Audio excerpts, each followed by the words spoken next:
அந்த கோல்ட்ரிஃப் என்று சொல்லப்படுகிற அந்த மருந்தில் அந்த சிறப்பில் அதாவது ஒரு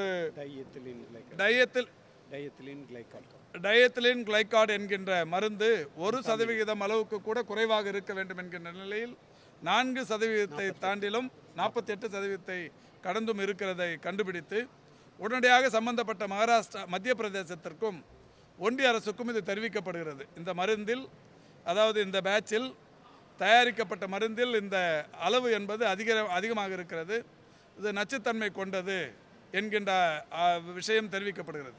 ஆனால் மத்திய பிரதேசத்தைச் சேர்ந்த சுகாதார அலுவலர்கள் ஒன்றிய அரசாங்கத்தின் மருத்துவர்கள் எல்லாம் என்ன சொன்னாங்கன்னா, இல்லை இது நல்ல மருந்துன்னாங்க.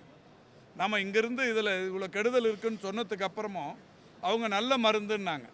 ஆனாலும் இங்கே செய்த அந்த பரிசோதனைகளின் அடிப்படையில் வேறு எந்த மாநிலமும் பாதிச்சிடக்கூடாதுங்கிற நல்ல நோக்கத்தோடு தமிழ்நாடு அரசு உடனடியாக ஒடிசா, புதுவை போன்ற மாநிலங்களுக்கும் தாக்கீதுகளை அனுப்பி இந்த கோல்ட்ரீஃபில் இந்த மாதிரியான பாதிப்புகள் இருக்குது அப்படிங்கிறத உடனடியாக சொல்லியிருக்கிறோம். அது மட்டும் இல்லை, தமிழ்நாடு அரசு மக்கள் நல்வாழ்வுத்துறையின் அந்த டிஎன்எம்எஸ்சி என்கின்ற அமைப்பு அந்த மருந்தை நம்ம கொள்முதல் பண்ணுறதில்லை.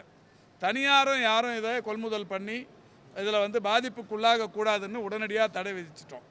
தடை விதிச்சிட்டு மட்டும் இல்லை, 1ஆம் தேதி இந்த நிகழ்ச்சி நடந்தது, 48 மணி நேரத்துக்குள்ளே இவ்வளவும் பண்ணியிருக்கிறோம்.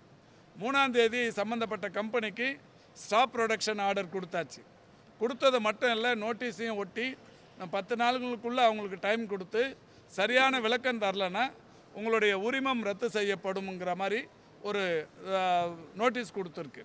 நோட்டீஸ் கொடுத்ததுக்கு அப்புறம் அவங்க விளக்கம் 12, 13 தேதி வரைக்கும் நேரம் இருக்குது. இதுக்கு இடையில் 7ஆம் தேதியே இந்த மாதிரி ஒரு நச்சுத்தன்மையுடன் கூடிய இந்த மருந்தை கலப்பு செய்ததற்கு அவர்கள் மேல் குற்ற நடவடிக்கை எடுக்கணும் அப்படிங்கிற வகையில் அவங்களுக்கு ஒரு கிரிமினல் நோட்டீஸும் கொடுக்கறதுக்கு போனப்போ அந்த உரிமையாளர் தலைமறைவு.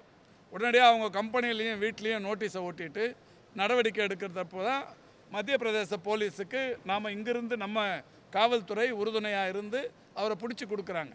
மத்திய பிரதேச போலீஸ் நேராக போய் பிடிக்கல, தமிழ்நாடு அரசு போலீஸ் தான் அவங்கள போய் பிடிச்சி கொடுத்தது மட்டும் இல்லை, இப்போ தாசில்தார் அந்த சம்மந்தப்பட்ட குற்றவாளியை கூட்டு போய் கம்பெனியில் காட்டி அவங்க கையிலிருந்து ஒரு சில ஆவணங்களை கேட்டு பெற்று முழுமையாக இனிமேல் அந்த கம்பெனி இயங்காத வகையில் முழுமையாக மூடுவதற்கு நடவடிக்கை எடுக்கப்படவிருக்கிறது. ஸ்டாப் ப்ரொடக்ஷன் மட்டும் இல்லை, இனிமேல் அதனுடைய உரிமத்தை நிரந்தரமாக ரத்து செய்வது, கம்பெனியை முழுமையாக மூடுவது என்கின்ற வகையிலான நடவடிக்கையை அரசு எடுத்திருக்கிறது.